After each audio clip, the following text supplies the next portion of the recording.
talk to a lot of people. Dami ko nakikilala. Saya sa industriya natin. Na-surprise ka bang pumatok yung TikTok mo? Oh my gosh, ang daming views nun ah. Unexpected yun, sobra. Ang dami nangyayari sa buhay ko na unexpected, pero in a good way. Kaya, ano pa ba, di ba sobrang blessed ko. Kaya nga, todo dasal ako palagi. Pasasalamat. And sabi ko, continue lang na gawing instrumento ako ng Panginoon para may share ko sa pamilya ko, sa mga kaibigan ko, at sa mga kailangan pa ng tulong.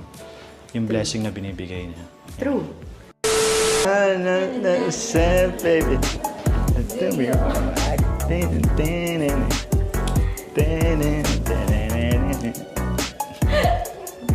Okay na yun! Thank you.